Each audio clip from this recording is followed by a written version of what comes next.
The people that know me know that I'm involved in training teams, in nearly every second night of the week, and I go to a lot of games, and I'm only interested in one thing, to young minor players developing on further and make sure they get a chance and make sure they reach their potential, and then at adult level to get the most out of you, and that's the bottom line for me. And I suppose with the players that are there now, they just need, the players themselves probably feel in the Cork team that they need someone that maybe can give them another 10%, and I'd be hopeful that just keep moving along. I think the players have it within themselves, and there's a great bunch there, and I'm hopeful that if I keep a low profile and let them get on with it. It's all about performing, and it's the players that perform, and that's what we will be concentrating on.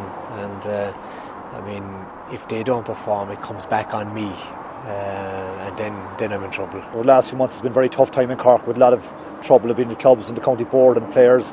And I think this is a new idea that the Croke Park, in conjunction with the county board, came up with. Now they'd asked 3 ex-players to get involved in the selection process, and it's a tough job. We were for the good of Cork Hurling, we were glad to play a part, and we set up our task with Pádraig Duffy. Pádraig Duffy's guidance, really, he guided us in our way to go about it, and so we really wanted to get a person who I suppose who hadn't been involved in any disputes over the past couple of years, and somebody who we thought would be a very independent person, but he also a coach of the highest calibre, because that's what the players want. And it's extraordinary, really. We identified Denis Walsh very, very early on. 3 of us independently came together, and he was the one guy we all focused on that we wanted. So it was quite extraordinary, I suppose, and a tribute to him that he was the one fella who was available that we thought would be an outstanding candidate. And that's why we picked on him. Played with Denis, and I know I wouldn't have seen him a lot socially over the last number of years, but he's a very independent-minded person, great image, great personality, very strong-minded, very independent person. I think that's what's needed at the moment, that he'll bring a very strong character to the dressing room, that players will see a very genuine person, very upfront in his dealings with everybody, and there'll be nothing to happen behind anyone's back that they could say that Denis won't operate that way. And I think that's the way he'll operate, and the players will just see a very genuine person.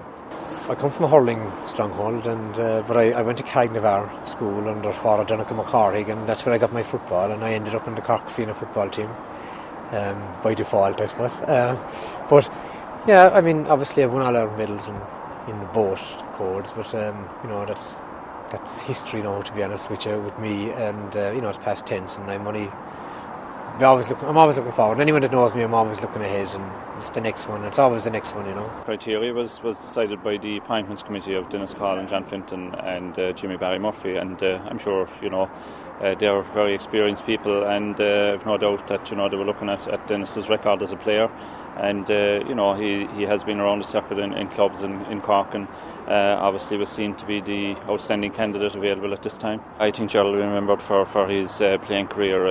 5 All-Irelands and several All-Stars, and an outstanding guy, and it's unfortunate that he had to leave the position in the circumstances, but certainly there's no longer an 08 panel or an 09 panel. I think it's going to be very much a Denis Walsh panel from here on, and I think he'll be setting about selecting his panel in the next couple of weeks. There was some issues raised at the county board meetings and at the consultative meeting we had in Rochestown Park a few weeks ago, but the board are prepared to take those issues on board now and deal with them. And in fact, this week alone we're going out visiting the various divisions throughout the county, and taking back any problems that they have and work through them, and hopefully obviously the junior clubs in the county felt that there was a communications deficit there, that they're not represented directly at county board. So as a result, we're going to meet them now and see what problems they have, and hopefully, look, we can all learn from what has gone on. If I'm going to go in and be demanding this, that and the other from the players and dictating this, that and the other, obviously it doesn't matter who you go into, no one likes that, and I'm not going to be doing anything really to try and keep the lads ticking over and